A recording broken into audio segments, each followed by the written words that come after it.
warahmatullahi wabarakatuh.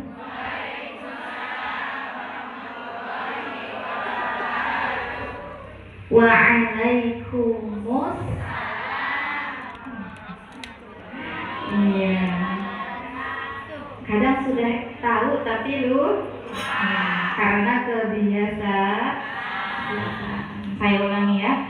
Assalamualaikum warahmatullahi wabarakatuh.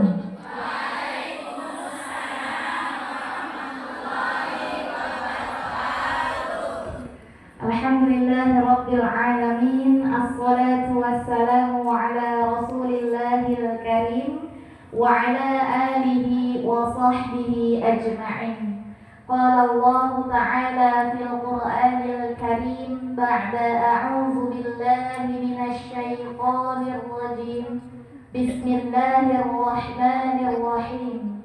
Syahidallahu annahu la ilaha illahu wal malaikatu wa ulul ilmi qa'iman bil qist.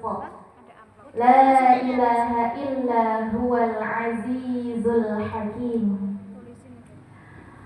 Sadaqallahul azim wa sadaqa rasuluhun nabiyyul habibul karim.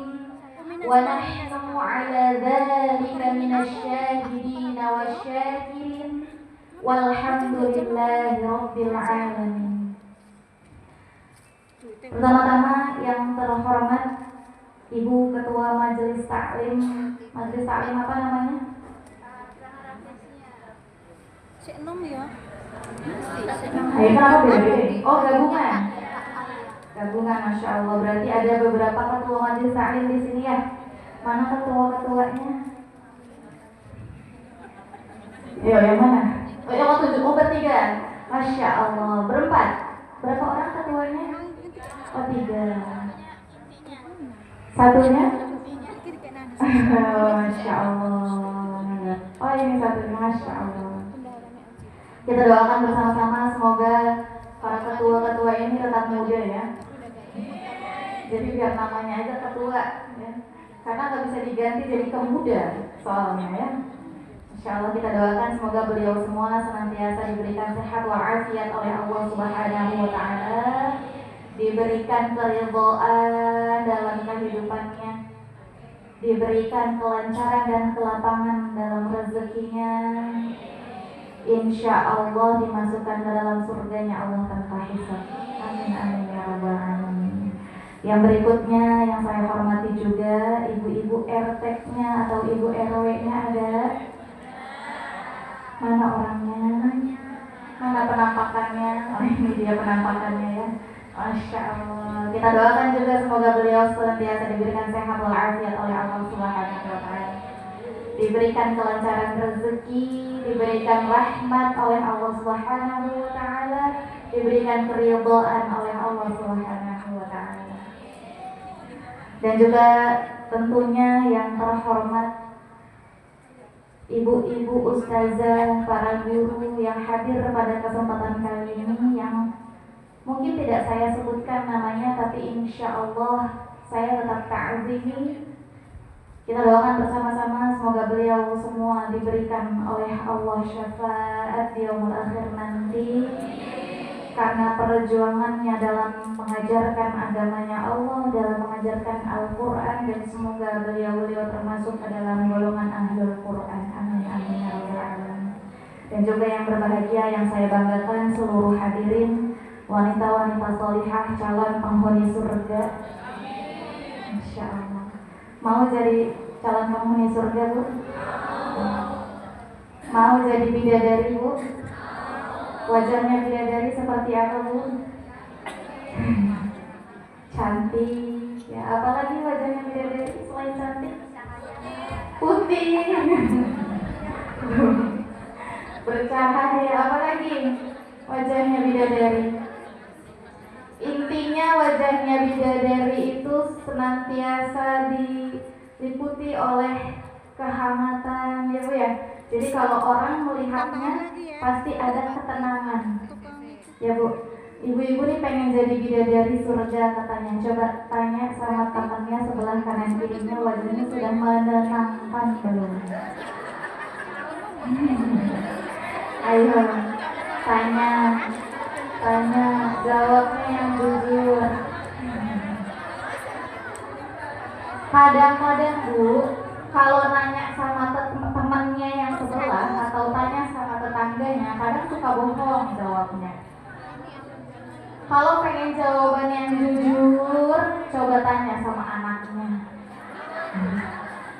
Nah, mama wajahnya udah kayak bidadari dulu, menyenangkan atau wajahnya menegangkan? Ya, Masya Allah. Ya, nanti tanya sama suaminya, karena wajahnya bidadari surga itu senantiasa dirindukan. Jadi tanya sama suaminya, sayang, apa manggilnya? Kalau saya pergi sebentar aja, kangen nggak untuk pandang wajah saya? Tanya begitu. Ya. Kalau suaminya malah jawab alhamdulillah kalau pergi. Gawat itu ya. Perlu dicurigai, ada apa diri ini? Jangan curiga sama suaminya. Curiga sama suaminya, ada apa nih suami saya? Bukan, tapi curiganya sama diri sendiri. Jangan-jangan ada sesuatu yang masih kurang kita berikan kepada suami. Benar nggak Bu? Iya. Masya Allah.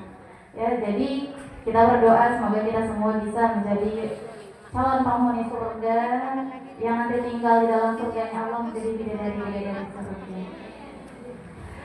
Salawat salam semoga senantiasa tersampaikan, tercurahkan kepada junjungan kita yang mulia Nabi Muhammad Sallallahu Alaihi Wasallam. Marilah kita sama-sama memuja dan memuji keagungan beliau, karena cinta beliau kepada kita semua sebagai umatnya. Ini kita kan selama ini ngaku sebagai umatnya Nabi Muhammad Sallallahu Alaihi Wasallam. Kita ngaku selama ini saya ini umat Nabi, saya ini umat Nabi, saya ini umat Nabi. Sampai di mana-mana ada kajian maulid hadir pokoknya. Bilangnya apa? Cinta sama Rasulullah Sallallahu Alaihi Wasallam. Tapi pertanyaannya, kalau kita bilang kita ngaku sebagai umatnya Nabi, kita ngaku cinta sama Nabi, pertanyaannya, apakah Nabi mau mengakui kita sebagai umatnya? Apakah Nabi mau juga cinta sama kita? Karena bisa jadi selama ini kita cuma ngaku-ngaku aja.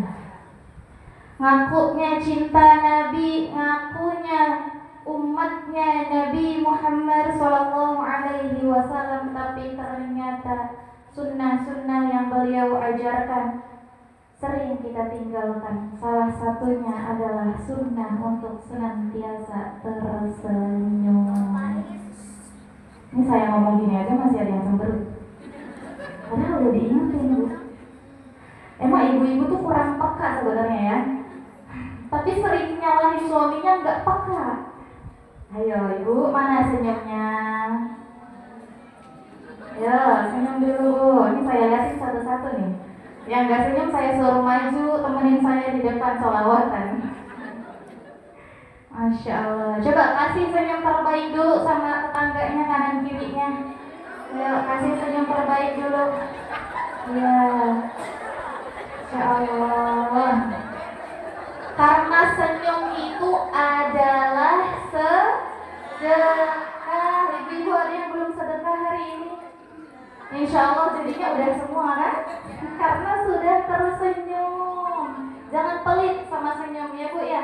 Kita mah jadi manusia kebanyakan pelitnya buat sedekah.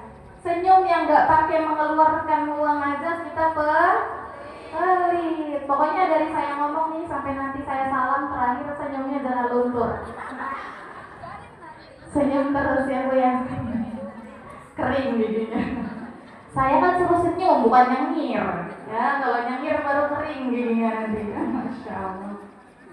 Marilah kita sama-sama sampaikan salawat dan salam kita kepada Rasulullah Sallallahu Alaihi Wasallam dengan hati yang khusyuk. Lagi-lagi kita ini adalah manusia yang jarang sekali khusyuknya. Benar nggak Bu? Karena dalam sholat saja yang diingat apa? Cicilan. Yang diingat apa? Cucian. Apalagi? Gosok. Banyak banget ya kerjaannya ya Bu ya. Masya Allah, masak. Apa ini?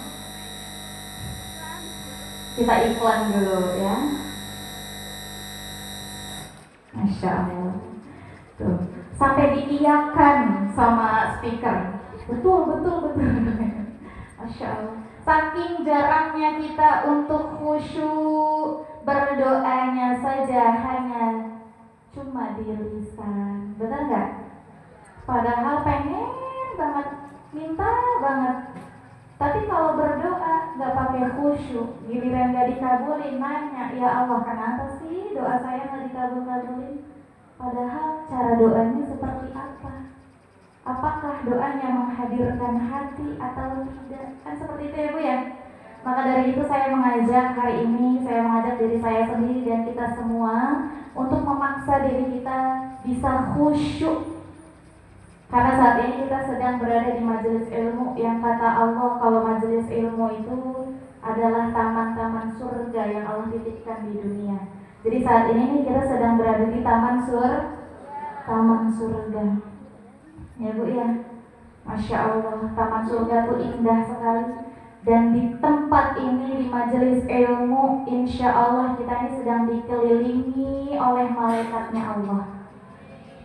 Tidak terlihat, namun malaikat-malaikat Allah ini semuanya berdoa kepada yang hadir di sini. Berdoa kepada Allah untuk mengampuni dosa-dosa kita. Berdoa kepada Allah agar Allah mau berkenan mengabulkan apa yang menjadi hajat-hajat kita. Jadi Bu, kalau lagi di majelis ilmu, lagi di majelis ta'lim, lagi ngaji, jangan lupa hatinya terus melantunkan istighfar, hatinya terus bermohon ampun kepada Allah, meminta segala sesuatu yang menjadi hajat-hajat kita. Karena insya Allah di majelis ilmu adalah tempat yang mustajab untuk berdoa. Saya doakan semoga pulang dari sini semua hajat-hajatnya terkabul. Ibu mau hajat-hajatnya terkabul atau mau dapat derajat yang tinggi dan istana di surganya Allah? Dua-duanya. Emang ibu-ibu mah begitu ya Bu? Kalau bisa dua kan harus satu ya Bu ya? Zaman dulu sahabat Nabi ditanya seperti itu, mereka pilihnya satu. Apa pilihannya? Pilihannya adalah mendapatkan derajat yang tinggi di sisi Allah dan istana di surganya. Akhirnya apa kata Rasulullah? Kalau begitu bersabarlah kamu, doa-doamu tidak dikabulkan di dunia. Jadi pilih satu Bu. Ya, tapi insya Allah, Allah mah orang astagfirullah. Allah mah zatnya maha pengasih, maha pemurah, maha penyayang, semua dikasih, semua disayang. Asal apa? Asal yang dikasih, yang disayang gak pernah lupa untuk bersyukur.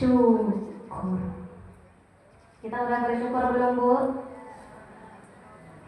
Sudah insya Allah saya positif thinking. Pokoknya kita semua di sini adalah ahli syukur ya Bu ya. Kalau ahli syukur, insya Allah dalam hidupnya senantiasa diberikan kelapangan oleh Allah. Walaupun kelihatannya sama seluruh manusia, dia mah hidupnya kasihan banget ya, sengsara banget. Tapi kalau dia bersyukur kepada Allah, yang kata orang sengsara, dia mah gak merasa sengsara.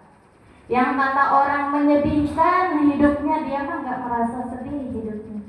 Begitu ya Bu? Bagaimana juga seperti baginda Rasulullah SAW,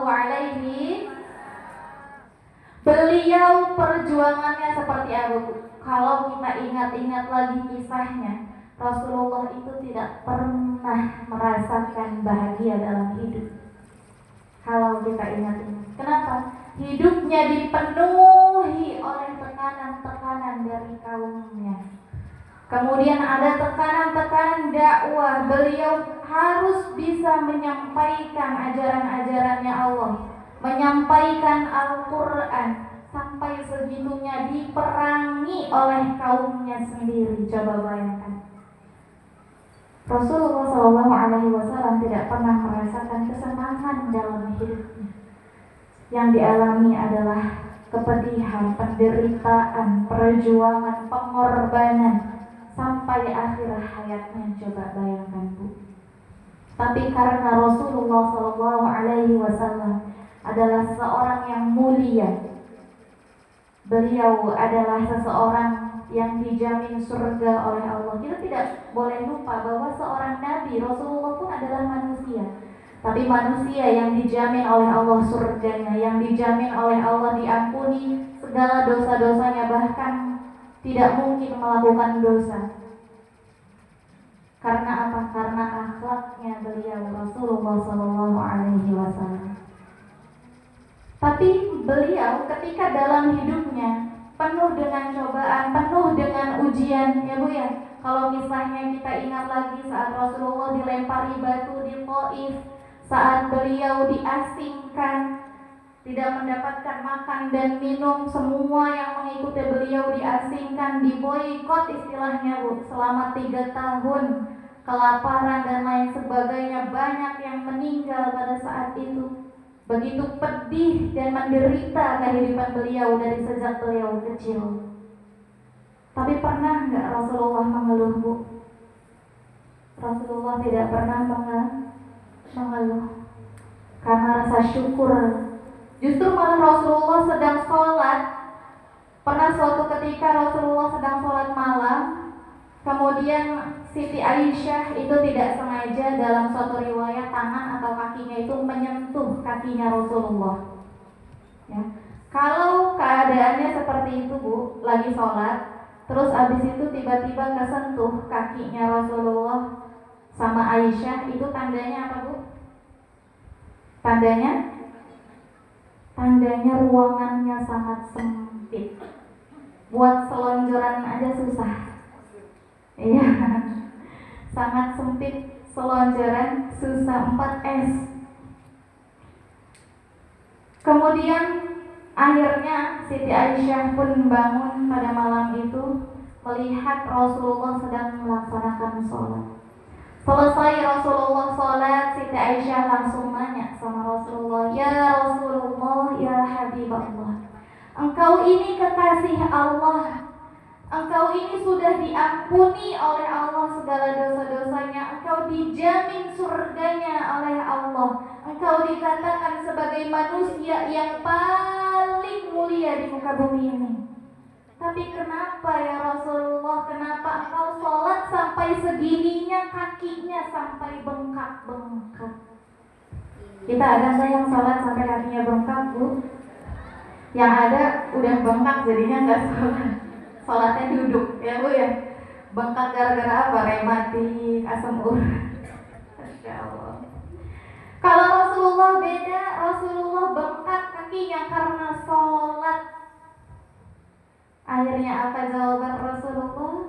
"Wahai Aisyah, apakah salah jika aku bersyukur kepada Allah atas nikmat yang sudah Allah berikan kepadaku?" Coba bayangkan, Rasulullah bilang, nikmat yang sudah Allah berikan kepadaku, padahal hidupnya ya Allah penuh dengan derita. Tapi Rasulullah bilang nikmat. Bayangkan, Bu. Beda sama kita ya, Bu ya. Yang ngakunya sebagai umat Nabi, kita bisa duduk dengan tenang di sini, tidur dengan nyaman di kasur yang empuk, tapi sedikit saja Allah kasih masalah, langsung keluhan kita panjang sekali. Benar nggak, Bu? Lantas kalau kita ingin bahagia di dunia, kita pengen mendapatkan ketenangan di dunia, kita pengen senang-senang aja di dunianya, berarti kita lupa Rasul kita saja tidak pernah merasakan kesenangan di dunia. Kenapa kita mengharapkan kesenangan di dunia? Ya Bu, kalau ngaku umatnya Rasul, jangan berharap kesenangan di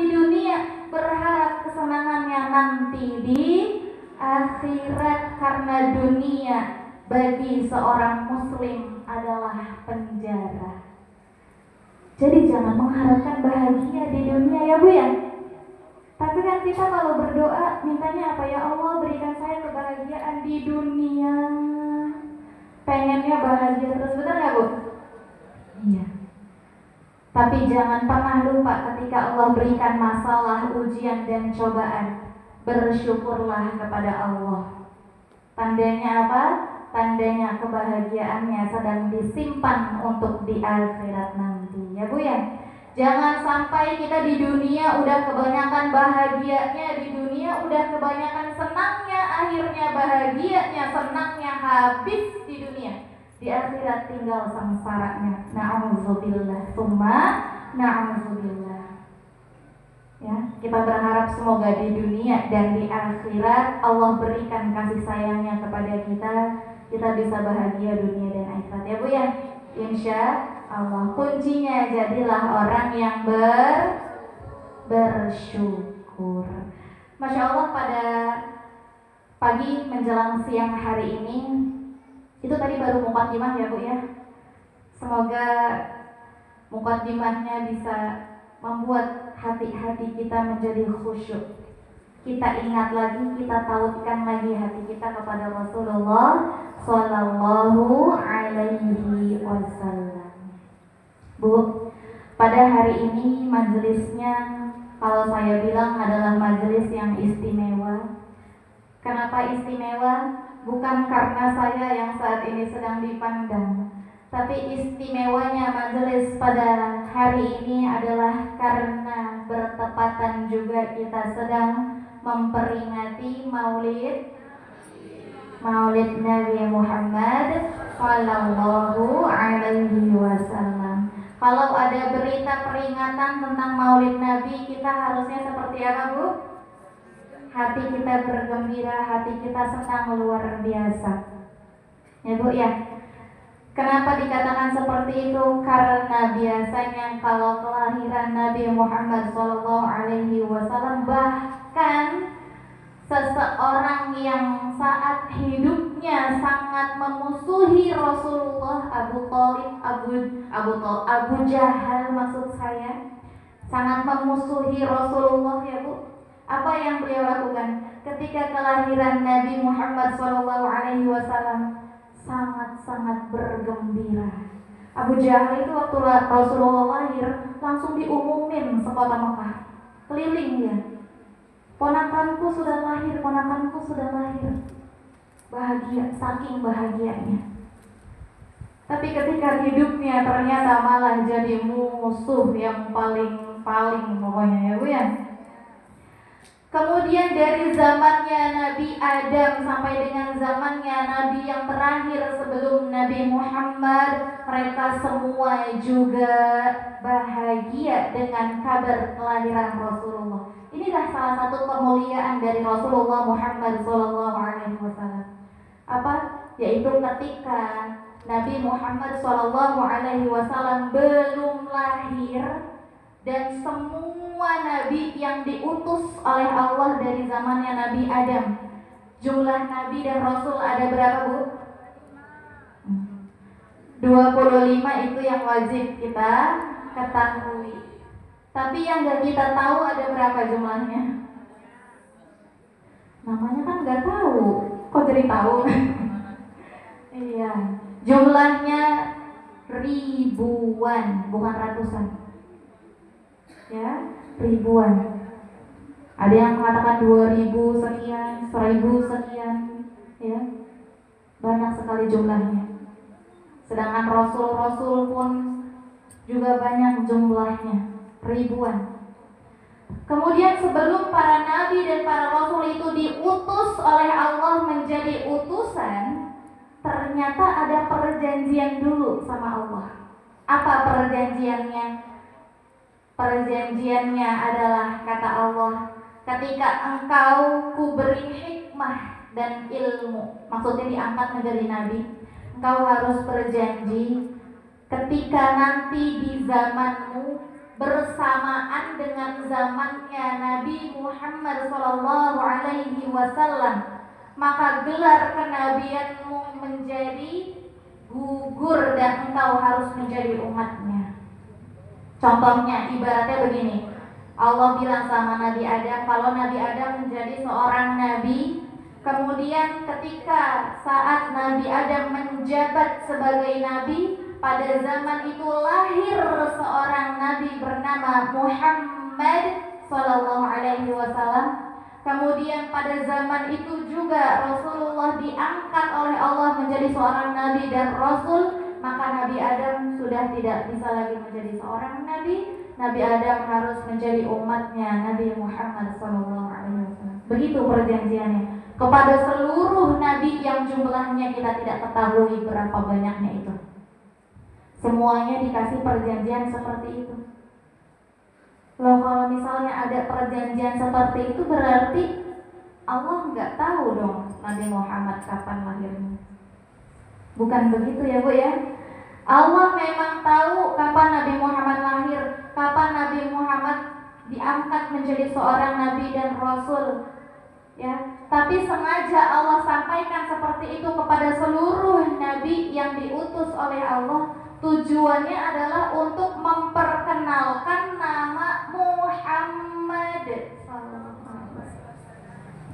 Jadi seluruh nabi dari Nabi Adam sudah kenal sama namanya Muhammad.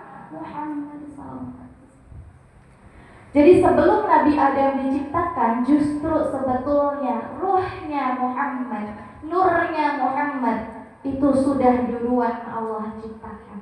Bahkan Allah sudah menciptakan cahaya nurnya Nabi Muhammad SAW sebelum Allah menciptakan dunia dan seisinya. Sebelum Allah menciptakan segala sesuatunya, Allah sudah lebih dulu menciptakan Nabi kita yang terakhir, Nabi Muhammad SAW. Nurnya sudah lebih dulu diciptakan. Masya Allah, itu mulianya Rasulullah SAW. Pada hari ini tema kita apa Bu?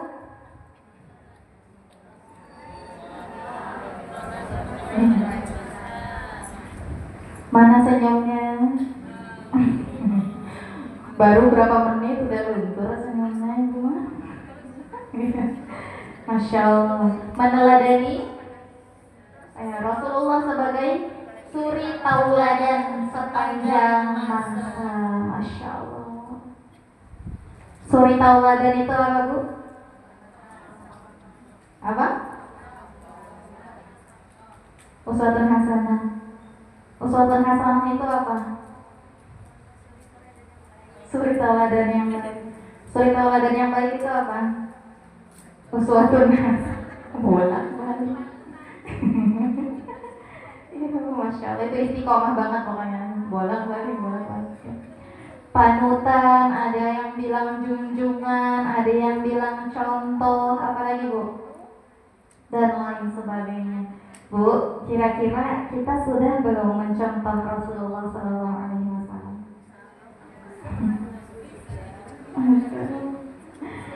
Ibu-ibu mau gak mendapat syafaat dari Rasulullah? Mendapat syafaat nanti di hari akhirat, mau Bu? Ternyata ada syarat untuk bisa mendapatkan syafaat dari Rasulullah SAW dan syafaat dari Allah juga. Karena syafaat itu Bu hanya milik Allah, ya, hanya milik Allah. Ibu-ibu ada yang bawa Al-Quran? Kalau nggak bawa Al-Quran, ada yang bawa handphone? Di dalamnya ada Al-Quran. Ya, kalau ada coba dibuka. Quran surat Az-Zumar ayat ke-44. Ya, yang nggak bawa Al-Quran coba dibuka di handphonenya. Ya Bu ya. Pastikan kalau punya handphonenya sudah terdownload aplikasi Al-Quran. Kenapa? Karena Al-Quran itu adalah max-nya, ibaratnya adalah max-nya umat muslim. Ayat 44 Az-Zumar ayat ke-44. Ibu ya. Kalau kita sehari-hari tidak membawa maps-nya padahal kehidupan kita masih panjang, bisa jadi nanti kita tersesat jalan atau tinggal hidup di dunia. Maka dari itu jangan sampai maps kita ini ketinggalan ya Bu. Karena kadang kita juga baca maps-nya salah. Apa salahnya? Kita tidak berusaha untuk memahami, kita tidak berusaha untuk belajar paham dari maksud yang kita baca. Kita kan kadang baca cuma baca aja, benar nggak Bu? Baca Al-Quran, tilawah, habis itu udah tutup, selesai. Kita anggap itu sudah cukup, benar nggak Bu? Padahal aslinya Allah sengaja turunkan Al-Quran untuk difahami, untuk dipelajari, untuk ditadaburi, bukan hanya sekedar dibaca ayatnya. Walaupun dibaca ayatnya itu juga mendapatkan pahala yang banyak, 1 huruf 10 kebaikan. Tujuannya Allah kasih pahala yang banyak dari membaca Al-Quran adalah agar kita semua termotivasi untuk bisa memahami isi kandungan Al-Quran. Sebenarnya itu tujuannya, bukan cuma sebatas udah selesai kita baca dapat pahala udah selesai, bukan. Tapi tujuannya untuk memotivasi kita sebagai hambanya agar mau memahami isi kandungan Al-Quran. Gitu ya Bu ya? Sudah dibuka surat Az-Zumar ayat 44-nya? Ya. Tadi ada yang qori, mana qorinya? Ada nggak yang baca Quran? Oh sudah pulang. Masya Allah. Ya, kita bacakan bareng-bareng ayatnya ya. Qulillahi syafa'atu jami'an. Nah, di sini di ayat ini Allah menyampaikan kepada Nabi Muhammad SAW, "Hai Muhammad, coba kamu bilang sama kaummu, sampaikan pada kaummu, sampaikan pada mereka syafa'atu jami'an." Kalau syafaat itu semuanya hanya milik Allah. Kalau kita berharap syafaat dan lain sebagainya, ya Allah, saya pengen banget dapat syafaat. Yang punya syafaat siapa? Hanya Allah. Kemudian dilanjutkan ayatnya, lahu mulkus samawati wal ardh. Dan milik Allah pula lah kerajaan langit dan bumi. Berarti adanya apa? Semuanya. Bukan hanya syafaat, tapi semuanya adalah milik Allah. Kita percaya itu Bu? Yakin dengan itu Bu? Bahkan diri kita pun, hati kita pun adalah milik. Suami kita juga punya. Jadi kalau sewaktu-waktu Allah ambil, siap Bu? Langsung diam. Anak-anak juga punya siapa Bu? Sewaktu-waktu diambil sama Allah harus.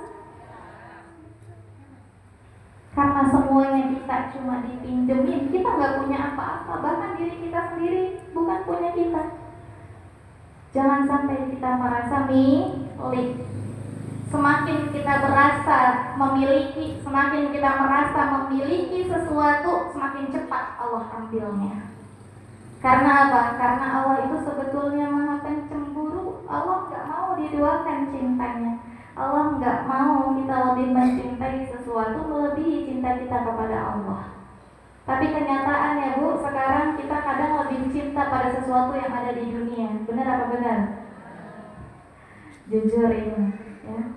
Karena saya juga bisa jadi begitu ya Bu ya.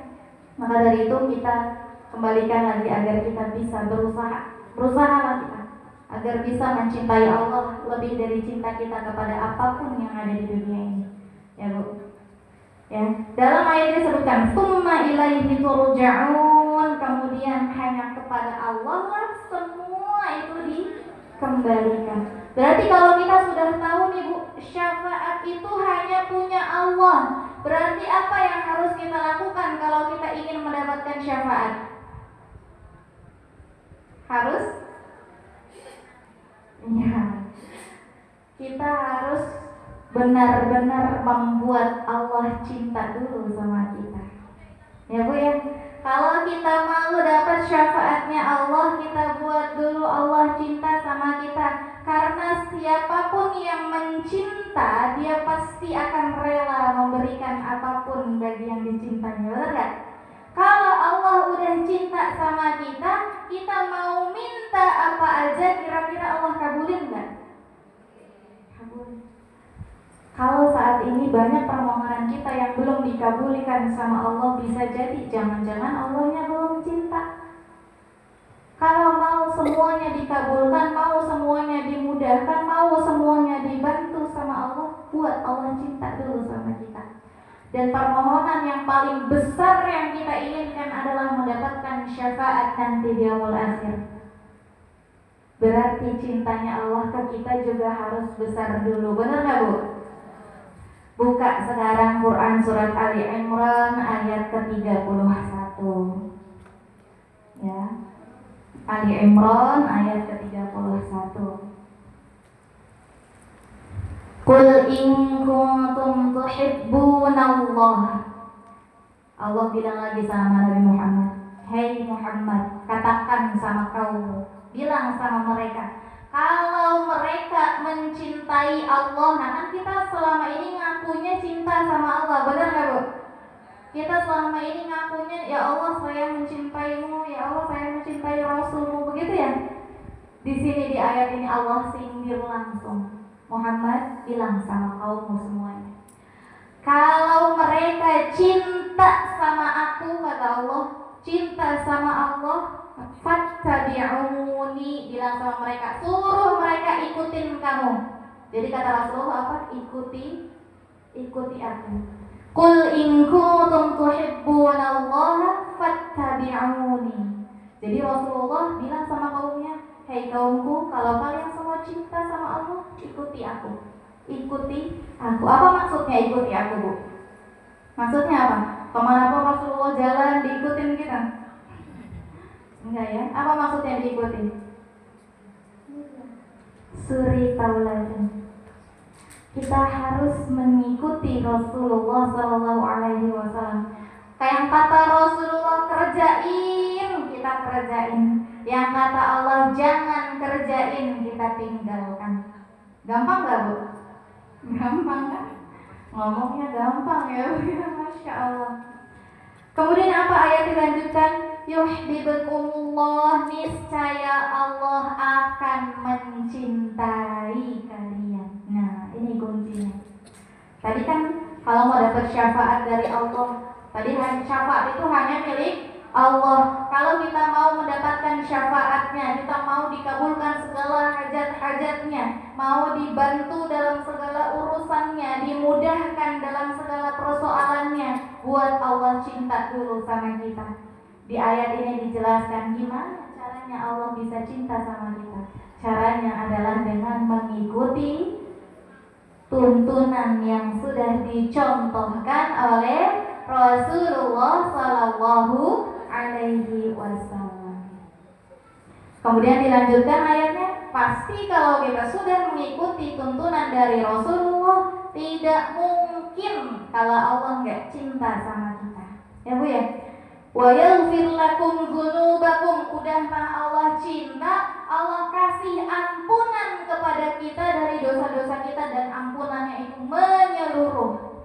Coba bayangkan, semua dosa-dosa yang kita lakukan diampuni sama Allah. Ada nggak di sini yang nggak banyak dosanya Bu? Banyak semua ya. Kira-kira dosa sama amal solihnya lebih banyak yang mana Bu? Banyak kan dosanya. Ada nggak yang amal solihnya kelebihan? Kalau ada bagi-bagilah ya Bu. Kebanyakan yang banyak dari kita manusia, karena kata para ulama juga al-insan mahalul khata' wan nisyan, manusia itu banyak salahnya, banyak dosanya. Karena Allah juga sudah ciptakan manusia, fa'alhamaha fujuraha wa taqwaha. Surat apa Bu? Oh, yang bisa jawab dapat door prize dari MC. Ada betul? Oh ada, Masya Allah. diambil ya. Surat apa tadi? Fa'alhamaha fujuraha wa taqwaha. Hafal semuanya. Surat Al-Kahfi bukan. Ayo. Siapa tadi yang jawab? Ada bisik-bisik kayaknya. Mana itu yang jawab? Kan. Tadi ada yang jawab di sebelah sini duluan. Siapa? Asyams, iya betul. Tadi sebelah sini juga ada yang jawab, tapi yang ini lebih duluan. Iya, masya Allah. Oh, panitia nggak boleh. Mana tadi yang jawab sebelah sini?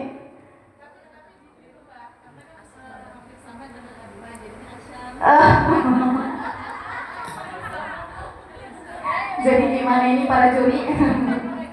Jadi nggak jadi ya? Pertanyaan aja Mas Fajar. Oh iya, nanti berarti ya di belakangnya ya. Surat Asy-Syams, betul. Fa'alhamaha fujuraha wa taqwaha. Allah itu sudah menciptakan kepada manusia, mengilhamkan kepada diri manusia ada jiwa takwa, ada jiwa fujur. Fa'alhamaha fujuraha wa taqwaha. Fujur itu adalah sifat yang buruk, sifat yang jelek, nafsu yang buruk, yang cenderung untuk mengikuti bisikan-bisikan setan. Kalau takwa itu adalah yang baiknya, ya, takwa seperti yang kita tahu. Manusia beda dengan malaikat. Kalau malaikat jiwanya hanya diciptakan oleh sifat takwa, makanya segala bentuk kebaikan ada pada malaikat, kesempurnaan ada pada malaikat. Tidak mungkin melakukan salah, tidak mungkin berbohong. Kita nggak pernah kan dengar ya Bu, malaikat korupsi ayat, nggak pernah ya Bu? Gawat kalau malaikat korupsi ayat, malaikat Jibril korupsi ayat. Allah menyampaikan 3 ayat, malaikat Jibril sampaikan ke Rasulullah cuma 1 ayat, yang 2 simpan sendiri. Kan gak ya Bu ya? Kita nggak pernah dengar malaikat Israel karena kesel sama orang cabut aja nyawanya lah. Gak pernah kayak gitu ya Bu ya? Karena malaikat punya sifat takwa. Pasti malaikat itu mengikuti semua perintah Allah. Yang Allah bilang jangan, gak bakal dikerjain. Beda juga sama hewan. Manusia beda sama hewan apa? Kalau hewan hanya punya nafsu yang buruk, fujur, cuma punya nafsu, tapi tidak punya sifat takwa. Ya Bu ya? Kalau manusia itu diciptakan sama Allah punya dua-duanya. Kadang takwa, kadang fujur. Jangan bilang setan itu tuh yang fujur, jangan bilang begitu Bu. Sebelum kita lahir, sebelum manusia diciptakan, itu para jin, masya Allah ibadahnya luar biasa, lebih panjang sujudnya mereka daripada kita. Ini tempat di bumi ini tidak ada satupun tempat yang belum pernah dijadikan tempat sujud oleh bangsa jin. Coba bayangkan, taatnya jin. Tapi bisa masuk ke dalam neraka hanya karena satu kesalahan apa? Sombong. Ya, jadi jin juga sebetulnya adalah makhluk yang takwa juga, ciptaan Allah yang takwa juga. Kalau manusia Allah ciptakan fujur, Allah ciptakan juga takwa dalam hatinya tuh. Makanya sering banget manusia bergejolak batinnya antara yang baik atau yang buruk, kerjain atau enggak ya, kerjain atau enggak ya gitu. Ya Bu, lagi ada tetangga-tetangganya depan rumah pada ngerumpi. Itu batinnya bergejolak, ikutan enggak ya, ikutan enggak ya, ikutan enggak ya.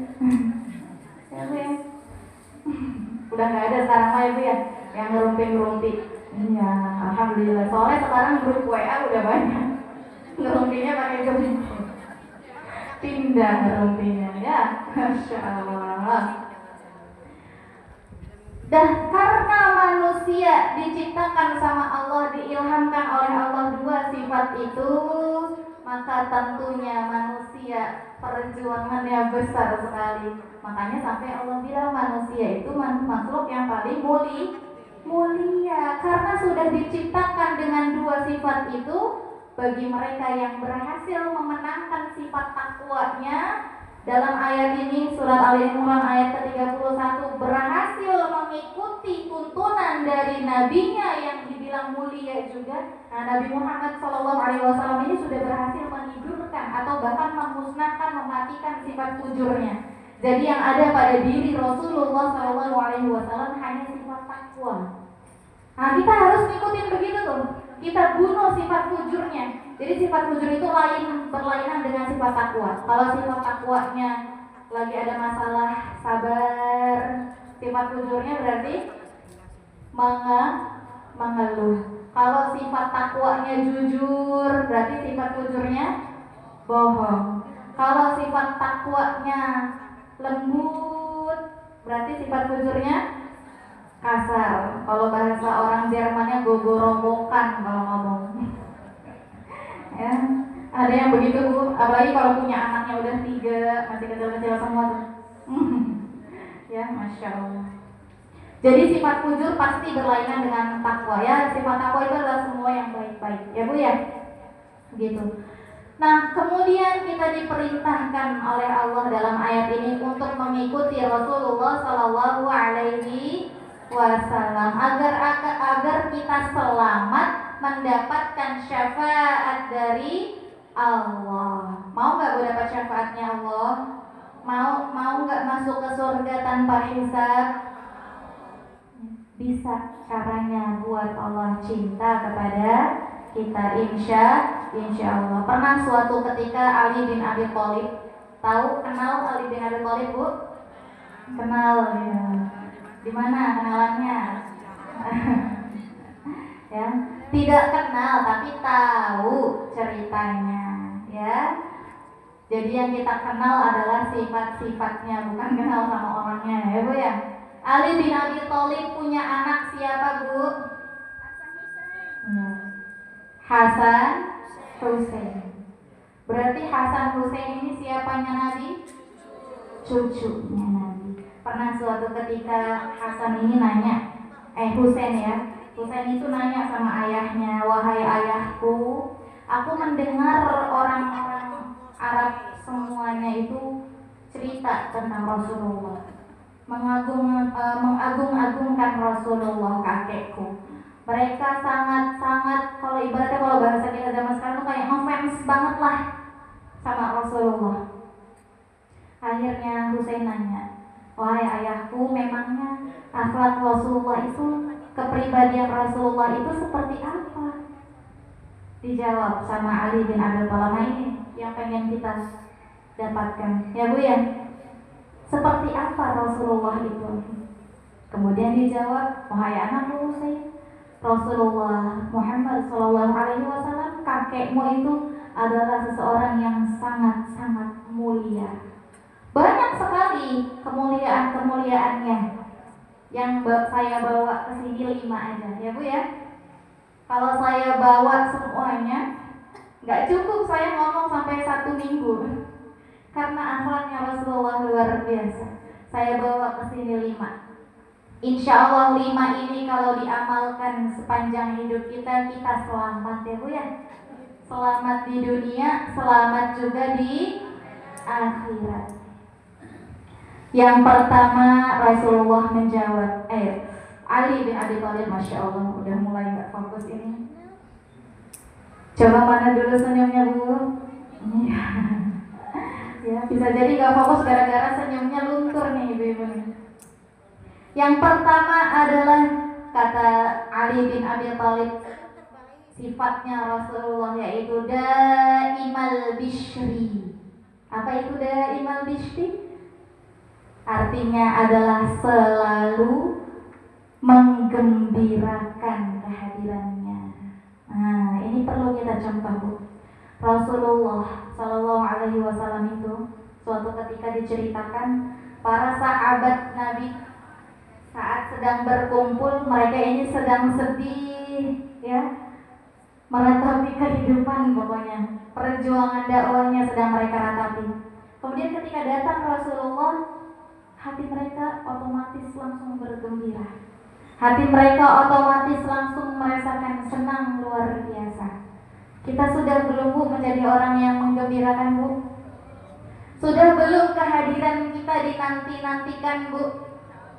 Jangan sampai malah sebaliknya nih, tetangga-tetangga malah pada ngomong, ih ada dia lagi datang. Aduh, ayo, ada nggak yang digituin sama tetangganya?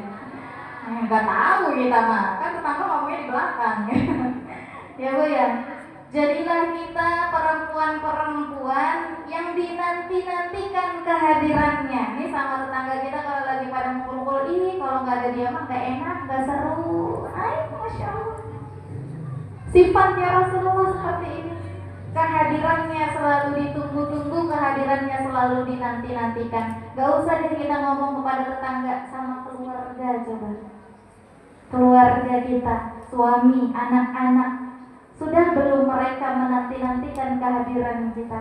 Sudah belum kehadiran kita menggembirakan mereka, memberikan ketenangan pada mereka? Ya, contohlah Ibunda Aisyah, Ibunda Khadijah, istri Rasulullah. Kenapa Rasulullah sampai sangat begitu mencintai Bunda Khadijah? Karena kehadiran Khadijah begitu menenangkan, begitu menggembirakan bagi Rasulullah. Bayangkan pada saat Rasulullah ketakutan, ya. Jadi waktu Rasulullah didatengin sama Jibril dengan bentuk aslinya Jibril, jadi mukanya itu memenuhi dunia. Langit itu penuh dengan mukanya Jibril. Coba bayangin Bu, Ibu keluar malam-malam ngelihat langit, muka semua tuh besar, gimana perasaannya? Ya, takut luar biasa. Rasulullah juga sama, manusia biasa. Rasulullah juga merasakan takut. Pulang ke rumah, ketemu sama Khadijah, takut luar biasa sampai menggigil ketakutan. Ya, sampai Rasulullah bilang, wahai Khadijah, itu malaikat atau jin? Saking takutnya. Ya, apa yang Khadijah lakukan? Gak banyak Cak Cicung, gak banyak Mbak Bibu. Kamu dari mana sih? Kamu ngapain? Kamu kenapa kayak gini? Kamu nggak kayak gini. Langsung sama Khadijah apa? Diberikan pelukan yang hangat, diselimuti. Kalau kita kan suami pulang telat aja pertanyaannya udah kayak wawancara ya Bu ya. Iya, interogasi. Masya Allah.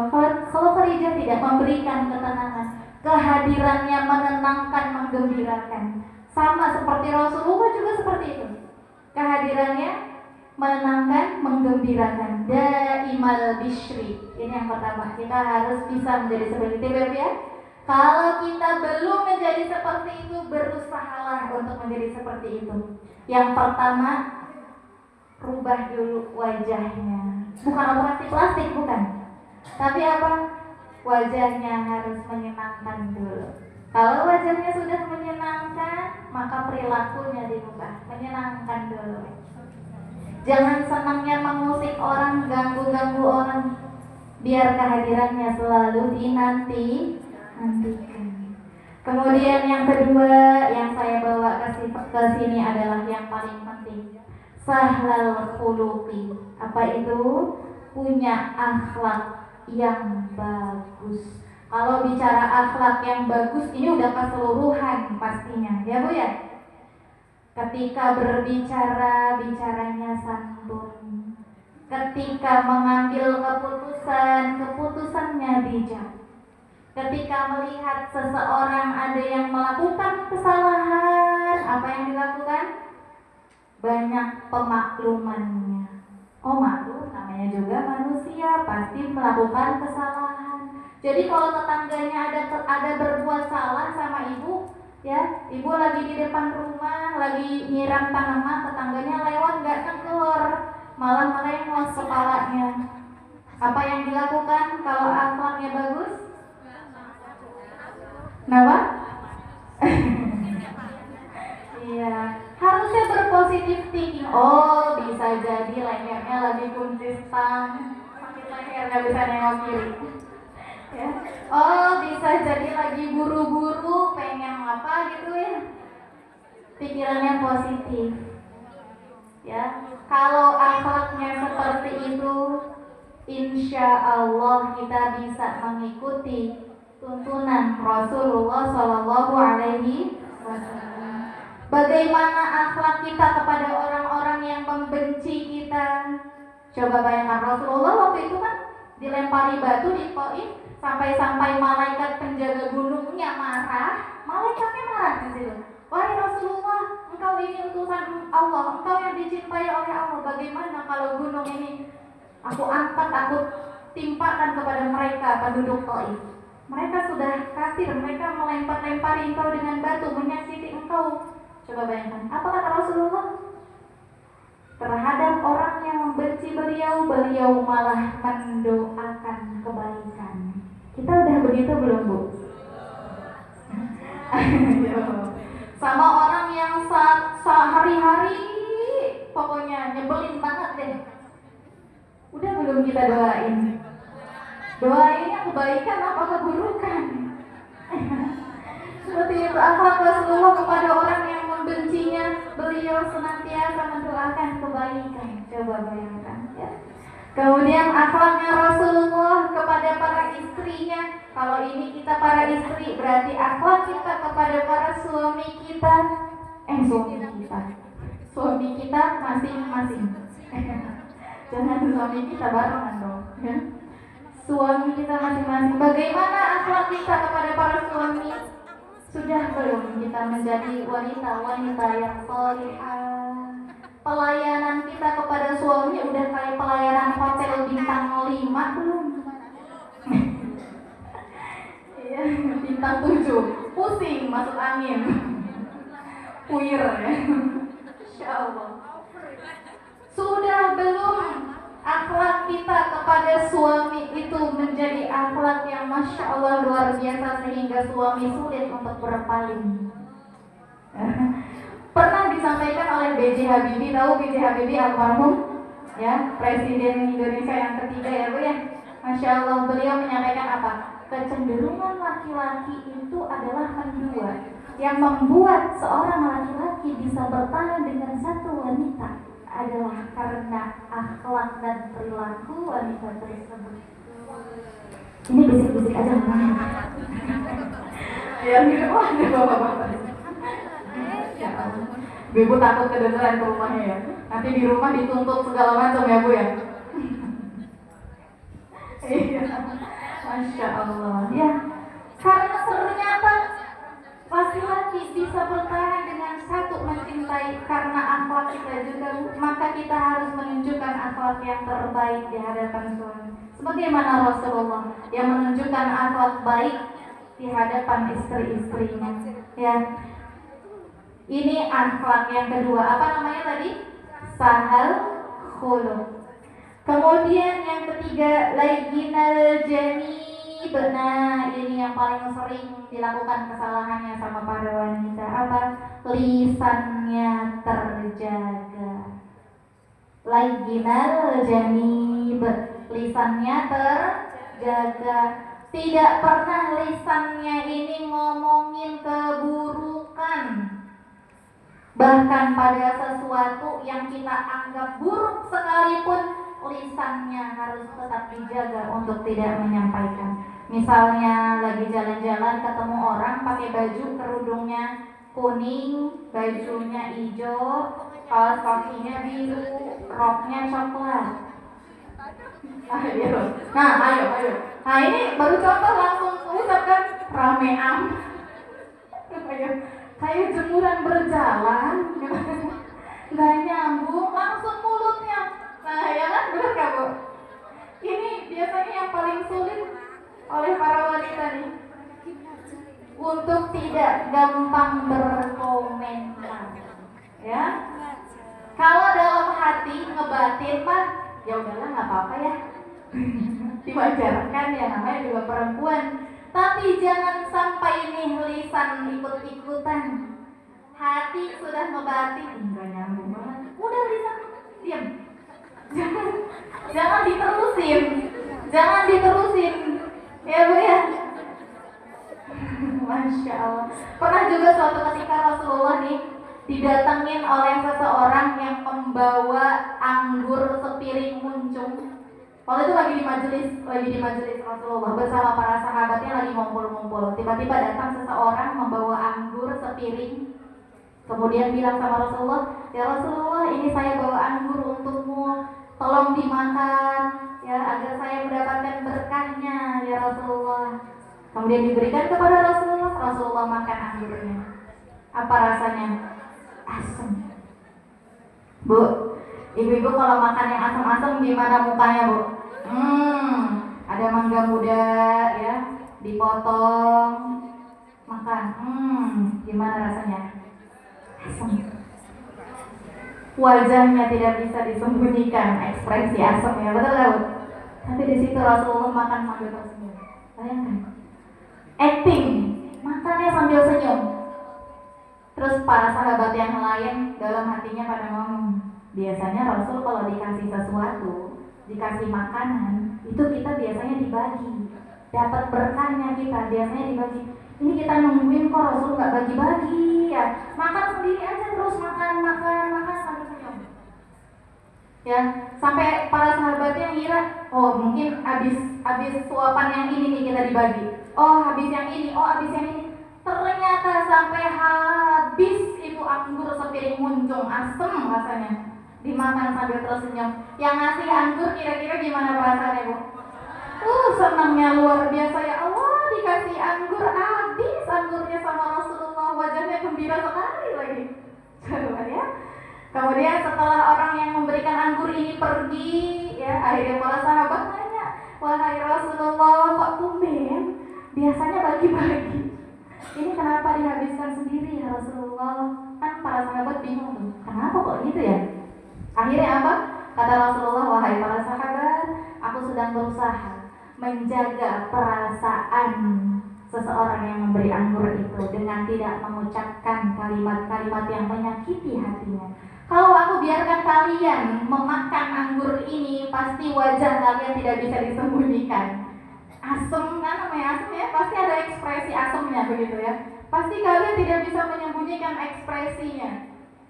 Nanti khawatir yang ngasih anggur sakit hati. Coba bayangkan akhlak Rasulullah. Mau Rasulullah seperti itu ya, merasakan nggak enak pada dirinya sendiri. Yang penting orang-orang di sekitarnya nggak merasa sakit hati karena kita. Itu yang harusnya kita lakukan. Kalau kita kan enggak. Kita pengennya apa? Kita pengennya yang penting kita enak. Biarin orang lain gimana, ya Bu? Iya. Kemudian akhlak yang terakhir, akhlak yang kelima yang saya bawa ke sini adalah yang keempat. Kayak buru-buru aja ya. Yang keempat, tadi yang pertama apa? Daimal bishri. Yang ketiga, sahal khuluqi. Yang kedua, yang ketiga, layyinal janib. Nah, ini saya keliru, mohon maaf. Ternyata layyinal janib itu bukan lisan yang terjaga, tapi layyinal janib itu adalah hatinya lembut atau tawadu. Ya, hatinya lembut atau tawadu. Layyin, lembut. Layyinal janib, hatinya lembut atau tawadu. Nah, inilah yang harusnya dimiliki oleh seorang wanita juga. Penting, makanya saya bawa sifat yang ini karena sifat ini yang harus dibawa oleh seorang wanita, hatinya lembut. Ya, kalau ada sesuatu yang menyakiti hatinya, dia tidak mengumpat dan lain sebagainya. Kemudian ada sifat tawadu, sifat tawadu, tidak mudah berbangga diri. Kalau perempuan kan biasanya senang dipuji, benar nggak Bu? Iya. Makanya ini, jangan mudah berbangga diri, jangan selalu pengen dipuji, karena segala pujian hanya milik Allah. Kalau kita kan sama suami nggak puji dikit, muka kita perengan-pereng, bener nggak? Habis masak, masakannya nggak dibilang enak, gimana? Langsung ditanya, enak gak? Bener. Ya, langsung benar-benar minta apresiasi dari suaminya. Habis dandan, suaminya nggak bilang cantik, langsung nanya, cantik gak? Ya, langsung minta ya. Gitu. Masya Allah, itu yang ketiga ya, yang keempat tadi ya. Ketiga atau keempat? Tiga, layyinal janib. Nah, yang keempat itu adalah wala ayyabin. Nah, ini baru lisannya terjaga. Ya tadi ya, yang tadi saya jelasin ya, wala ayyabin, lisannya terjaga. Kemudian yang kelima, kata Ali bin Abi Thalib kepada anaknya Husain, sifat Rasulullah, wala musyahin. Apa itu wala musyahin? Artinya tidak pelit. Nah, Rasulullah itu tidak tidak pelit. Pelit itu dalam Islam ada dua, Bu. Ada bakhil, ada syuh. Kalau bakhil itu pelit kepada orang lain tapi tidak pelit kepada dirinya sendiri. Yang bahaya itu yang kedua, yang syuh. Walaupun dua-duanya juga bahaya, tapi lebih parah lagi yang kedua ini, yang syuh. Kenapa? Dia pelit sama orang lain, sama diri sendiri juga pelit. Rasulullah tidak seperti itu.